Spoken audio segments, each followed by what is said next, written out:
Hi friends, Link here. So far I've made 4 of these MK44 kits, and I'd like to share with you my top tips on both the construction and getting the most fun out of them, preparing them for paint, etc. I've made 2 ground versions and 2 space versions. I've split the video into 2 parts for you, sub-assemblies for different painting styles plus construction tips here in the first part, and please make sure you're subscribed for the second part where I will show you how I cleaned up those seam lines, made physical damage on the kit, and also share some of my fails. Okay, let's get going. Hey you friends, today let's get into some sub-assemblies for the MK44. I'm just putting it together for you now. During the construction stages with these two, I used very different processes, and it's for my own enjoyment, of course. I like doing that, but also it just simplified things. So for example, this one here on the right, the ammonite ground version, I used a very simplified method. I thought that might be the best one to kick off with first, and I basically constructed it all together and then used a spray can to get the base color on, and then I worked up with acrylic lacquers. This one, of course, was done with the airbrush. So I used a slightly more traditional on-sticks method. Now wait a minute, let me stop myself right there, Link, because is on-sticks traditional? Actually no, this one is the traditional one. The on-sticks method was invented much later when they wanted to get less skilled people up to speed quickly for painting toys in factories. So no, actually, this one is my traditional finish and this one is my Link Toy Factory finish. Let's be clear. Yokoyama-san's very clear about that one. Now, coming back here, this one's going to be a bit of a hybrid, I guess.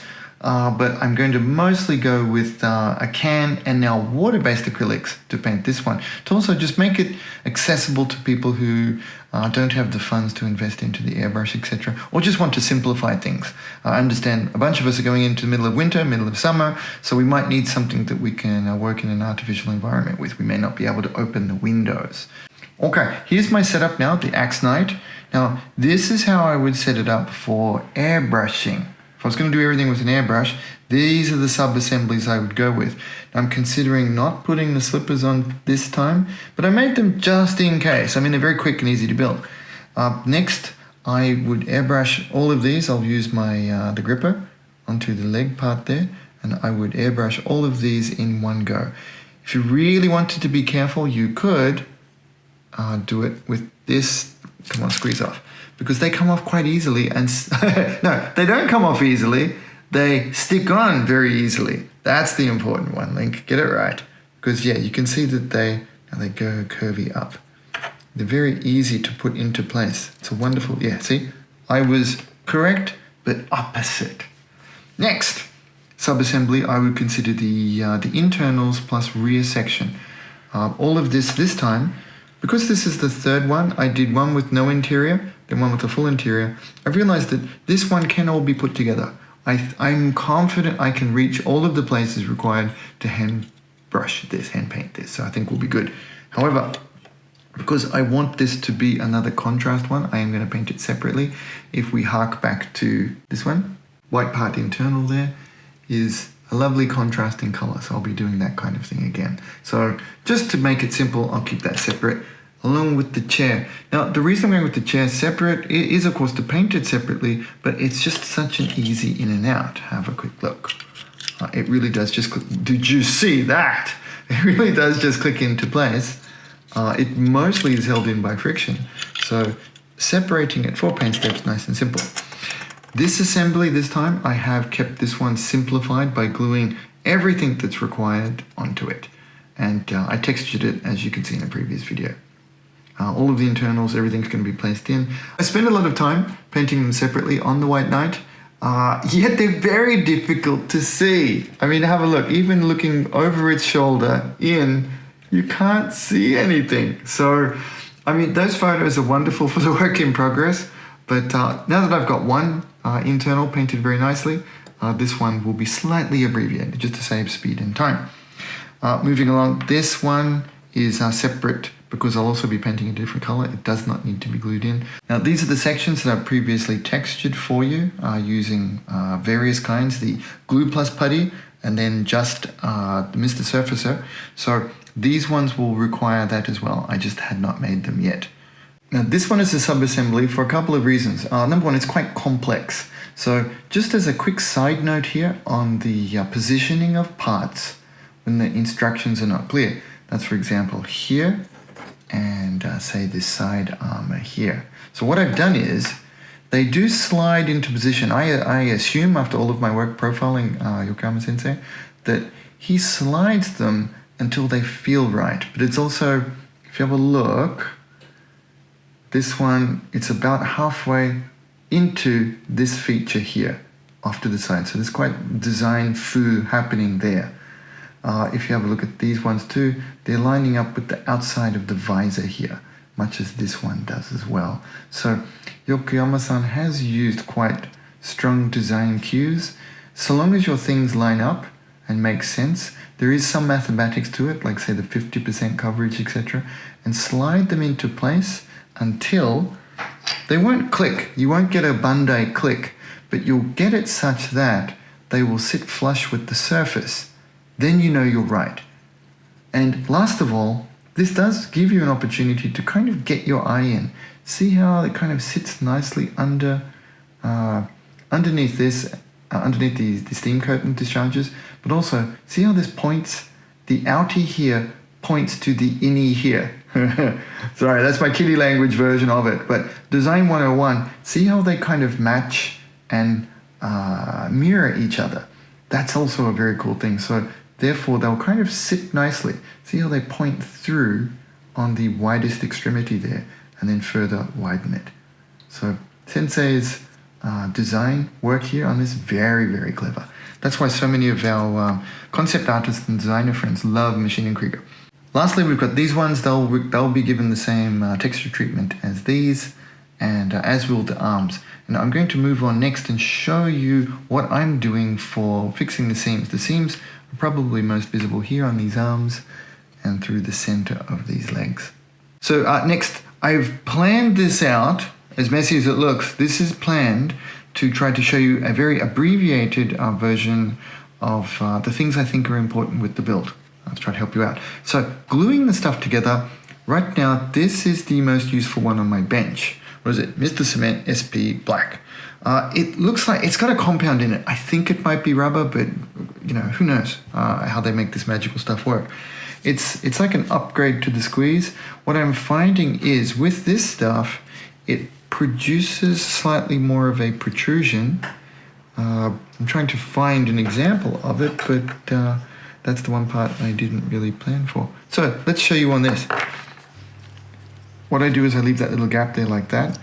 Squeeze it in so that it's basically closed or close enough. So that's a perfect amount. Drop the bomb into these sections like this. Let's put some in here as well.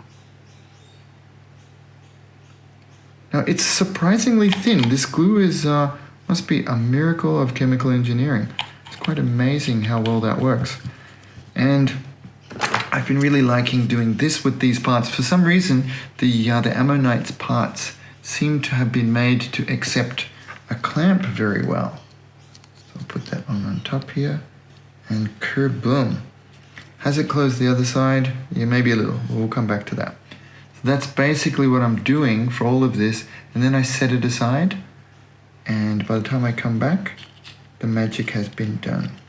Now, a couple of other places will probably need the clamp.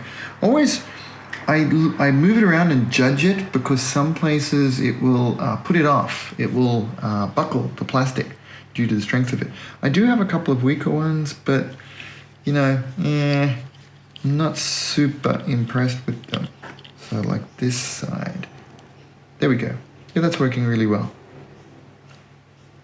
This one will need to be done separately up the front here.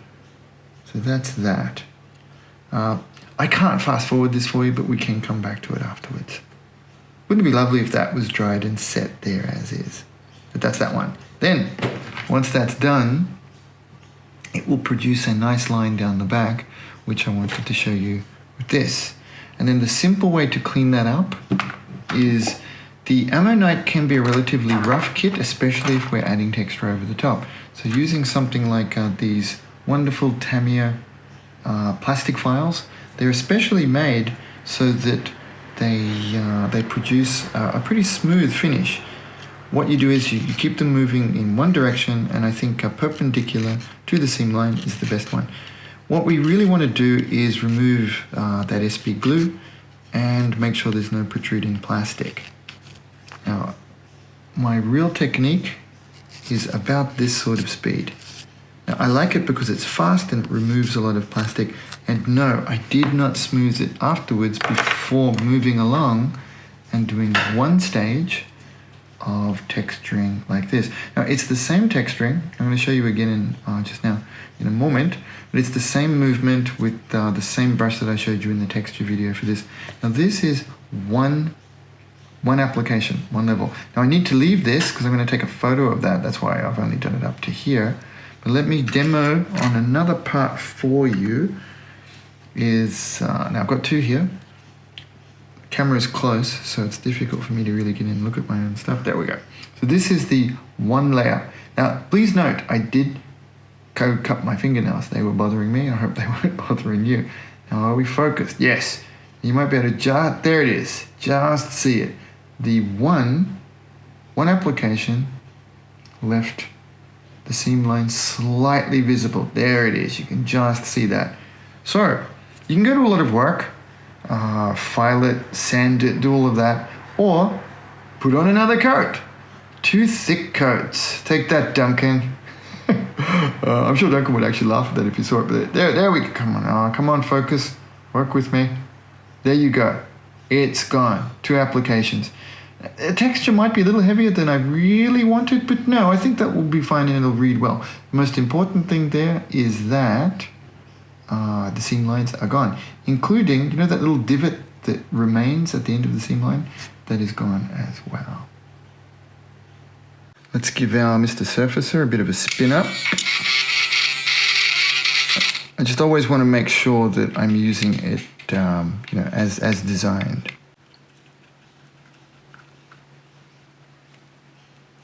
Now this part has that little divot. It's a really bad spot actually, because it's that little dot on the front there that will really stand out. Now once you put it inside the hover slippers, or jokingly we call it Hoover because somebody wrote that once. Once they're placed in there, you don't see this divot, but I'd like to pose this one without them. So it will require some repair. And again, let's use this sneaky texture move. I've filed it back with the plastic file that I showed you before, the Tamiya one. So, but using this, it'll show us 2 things too. It'll show us if it needs further repair without having to prime it, and we'll add some lovely texture for us over the boot cap. And that's looking really cool. Now it looks okay, but until that really shrinks down, we won't know. So let's set that aside to dry now. Maybe a little bit, yeah, it's getting to perfect dryness. There we go. Texture-y. Yeah. Oh man, that looks really cool. A little bit more on the front there. That should be perfect. Let's shave off, gently cut off some of these little detailed rivet heads. Now, this is something I know is really, look at that. That is pro. I'm so sorry, Lucas. I tried to do it wrong, but, and I swear to goodness, I lost half of these. So me being able to drop that off like that is like, it's some sort of, it's a Christmas miracle. That's what it is. Let me do it another couple of times with more super strength and see if I can mess it up again. But this is really what, dude, this Link guy, he's a pro. I'll try one more. I just gently moved the blade back and forth and gently sliced them off. There we go, we have a winner. But I found it too easily. There it is. So, nice try, Link. No fail on the fail. Now, to fix them up, I don't know if I can see this far away from the camera. This makes it really, really hard. So, I'm trying not to get into the way. I flip them over like that, and then it's tapered like a little triangle on the back here. So what I do is I get it in the right place and shave it along like that.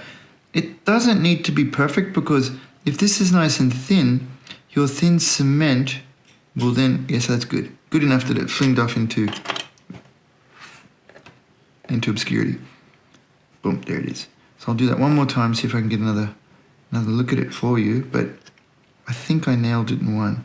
Get it bottom down, just gently slide your knife down and move out of the way. Boom, so that's perfect. Then, now I saw, this is one of the first little in-person lessons I had with Sensei, Yokoyama-san. Boom, we're gonna use an extra thin glue. And what I do is, now I do it with this often because it's all just in one motion. Now, Sensei showed me to do it with this tool instead. I think it's a much of a muchness. Now, try not to get in the way. What I do is I load up the point. Now, gosh, I hope I can do this on command. That's probably too much glue. There we go. It's loaded about that much. And I slightly overfill the space where it's meant to go into. And which one shall we go with? Flip it back over. Use the point to gently set into the middle to pick up. Put into place. And kaboom. That's it. Now, that's after a lot of practice. If it doesn't go that well for you in the beginning, please don't beat yourself up. You know, I have done, you can imagine working in a Maschinen Krieger studio, you do a lot of these little rivet heads. But here it is, I slightly overfill. Now I'll use the Hasegawa tri-tool. Place in the middle. And my tri-tool's a little blunt. So, see, on command. See, it needs to be a new one, or I need to sharpen it and take better care of my tools. So, that's my fan at the Sensei method, but the Link method is this point. And kaboom, drop into place. Lovely. Nice work, Link. Now here's something that I've ripped off, homaged from our Andy Butcher. I really liked it. In one of the close-ups on his ammo night, he had drilled out where one of the rivet heads could go. Now I've simply used a 1mm, this is one of the Mr. Hobby little kitty tools. I always call them Mr. Hobby, but technically the brand is GSI Krios, you can see in there. I believe they bought Mr. Hobby line a few years back. So that one, of course, also saves us the trouble of trying to get one of these things into place. Making 4 of these kits with all very different themes was very interesting, and it's the first time I've tried it out. Both different builds and different paint ideas. If you did like it, please hit that like button and consider helping me out by subscribing, because I'll be sharing lots more videos like this in the future. I'd also like to thank and invite you to our amazing Patreon supporter community who make these videos happen. You can see their names on the screen here, and they're the best people ever. I try to repay their kindness with early releases of ad-free videos, high-res, fancy studio shots, and we hang out in our Discord chat channel, which is super fun. Together with the community, we answer questions there, enjoy little group builds, and joke around about the hobby. Mostly the joking around about the hobby. Thanks a bunch always. More soon. Bye for now.